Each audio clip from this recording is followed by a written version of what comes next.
E depois de todo esse trabalho, né, desse processo de mumificação, aonde depositar esse corpo? Um trabalho imenso, é um trabalho que vai ser muito bom para a medicina, porque quando eles estão removendo esses órgãos, vão aprendendo também anatomia. Tá? E aí agora, onde que eu vou depositar esse corpo? Então eles tiveram a ideia de construir grandes estruturas de pedra para depositar o corpo do faraó morto. Então eles começaram a construção das pirâmides, né? Lá no Vale de Gizé, ou Giza, como eu falei para vocês. Então as três principais pirâmides do Egito: a grande pirâmide de Kelps, a pirâmide de Kefren e a pirâmide de Miquerinos. Eu vou mostrar três imagens. Eu vou mostrar duas imagens dessas três pirâmides. Uma imagem aérea. Se vocês repararem a posição de cada uma dessas três pirâmides, elas representam uma constelação do céu, o cinturão de Órion, ou mais popular, as chamadas Três Marias. Então, quando a gente olha para o céu, vê lá aquelas três estrelas, né? Papai, mamãe, minha avó falava, né? As Três Marias, na verdade, faz parte de uma constelação chamada Órion, e aquilo ali é como se fosse o cinto de Órion. Essas três estrelas, elas são representadas fielmente na posição que elas estão no céu, nas três pirâmides. Então, a função principal das pirâmides, elas serviam como túmulos. As pirâmides não eram templos. Isso tem que ficar bem claro, pessoal. As pirâmides eram túmulos. Era lá que era depositado o corpo do faraó mumificado. Não somente o corpo.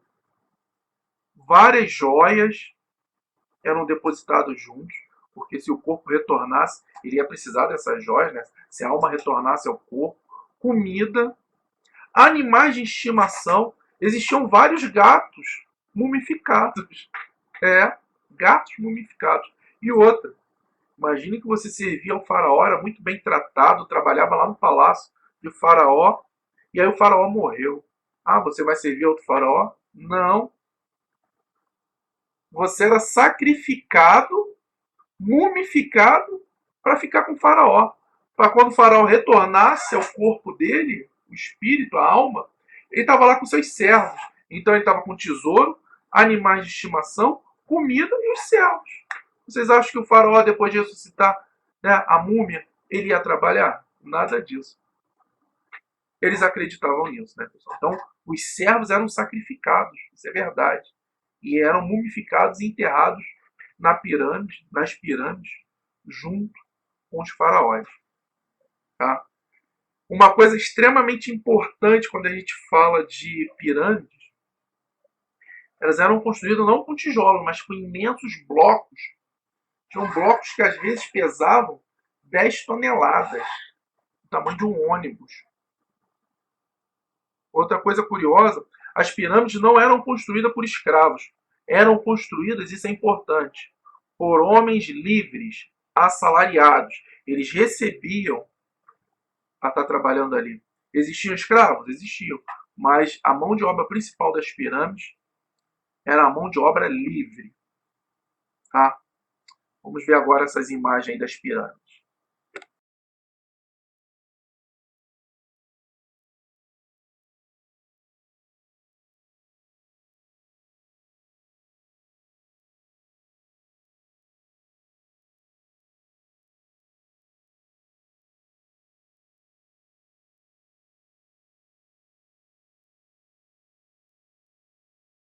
Mas, como nós vimos aí nas imagens anteriores, e como eu falei para vocês que era uma mão de obra assalariada que trabalhava na construção das pirâmides, nós vimos lá carregando aqueles blocos imensos, né, por meio de rampas.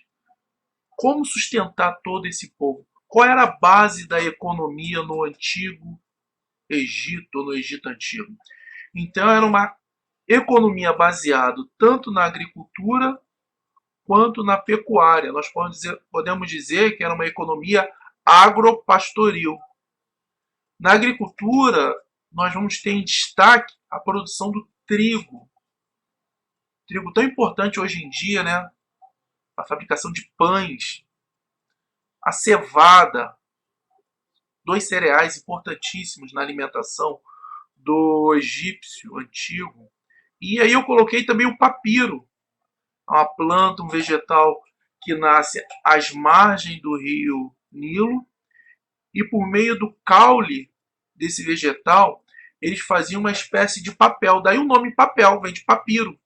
E eles produziam o papiro, que era exportado para outros reinos, outros impérios, cidades-estados. Eles utilizavam esse papiro para a escrita. E na criação de animais, na pecuária, nós vamos ter destaque para a criação de porcos, né? Pecuária suína, caprina, né? Ovelhas, cabras, bois também. E eu não coloquei aí nesse quadro, mas também vai ter, a partir da invasão dos Ixos, a grande importância também é a criação de cavalos, principalmente para o transporte e para as guerras. Tá?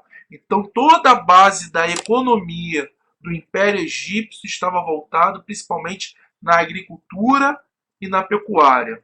Também existia o comércio com outras regiões. Como eu falei para vocês, eles exportavam papiro, eles exportavam móveis acabados, eles exportavam joias.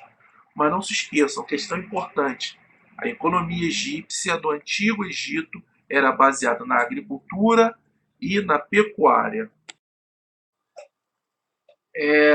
Para manter toda essa organização, todo esse estado organizado, controlar as cheias do rio Nilo, fabricar pontes, diques, construir pirâmides, organizar um comércio com o exterior, a agricultura, a pecuária, era necessário um estado extremamente organizado.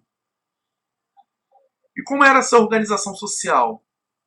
No topo da pirâmide social egípcia, nós vamos ver um quadrinho mais à frente, nós vamos ter o faraó. Isso vai variar um pouquinho de acordo com o livro de vocês, mas no geral é dessa maneira que eu estou falando. O principal no topo, o faraó. Logo abaixo nós vemos os nobres, né, a família do faraó, nomarcas, pessoas importantes do governo, do império. Os sacerdotes, os guerreiros, os soldados, logo abaixo, uma terceira categoria. Em quarto lugar, uma profissão, uma classe social extremamente importante, que eram os escribas. Quem sabia escrever e ler. Nem todas as pessoas, era uma pequena minoria, tinha acesso à escrita. Então, esses escribas vão ser muito importantes para escreverem as leis, deixarem registrado a contabilidade do reino. Em quinto lugar, nós temos os comerciantes, depois os artesãos, os camponeses estão em sétimo lugar, ou felas. Esses mesmos camponeses são os trabalhadores que em determinado momento estão lá trabalhando na construção de pirâmides, recebendo. E por fim, na base dessa pirâmide, nós temos o escravo, né? Quem realmente estava lá trabalhando à base do chicote. Eram pessoas geralmente prisioneiros de guerras, resultado da expansão do reino, e também pessoas que não tinham condição de pagar alguma dívida, acabavam escravizadas. Tá? Vamos ver agora essa pirâmide social.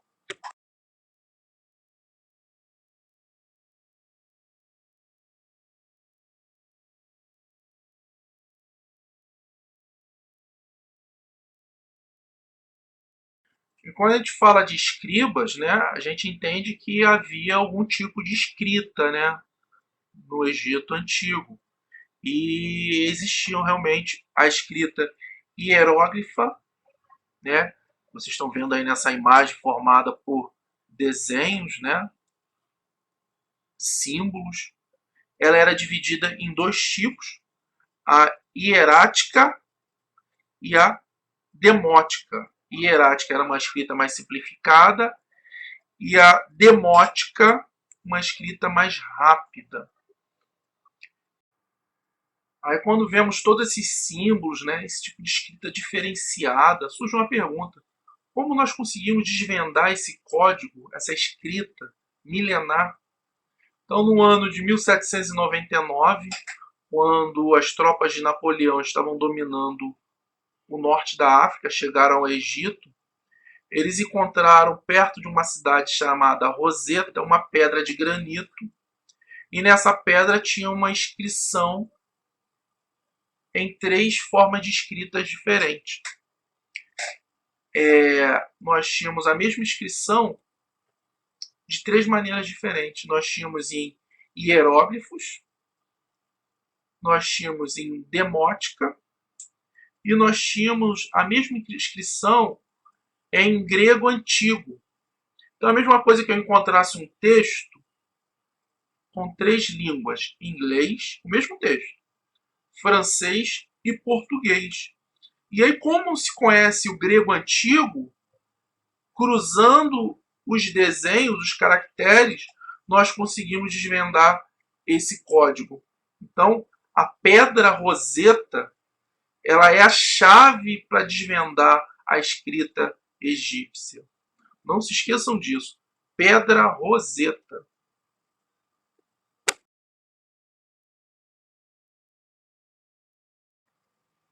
Então, vimos aí a foto, né, da Pedra Roseta em destaque aí as 3 formas de escritas bem distintas.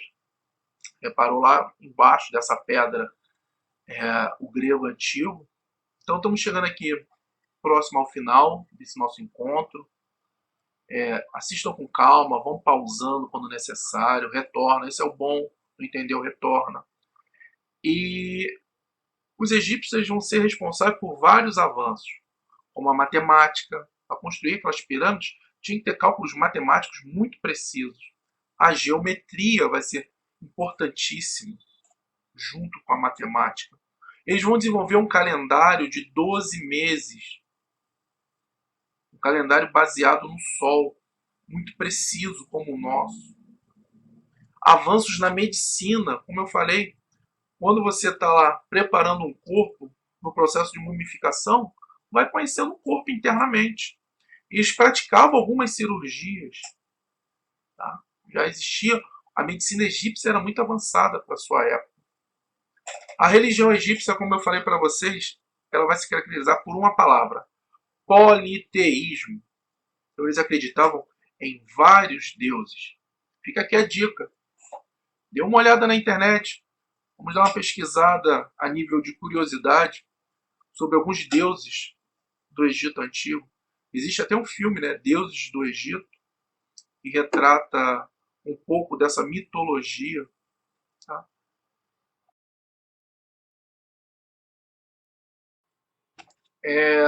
Mas não somente de Egito é feita a história da África.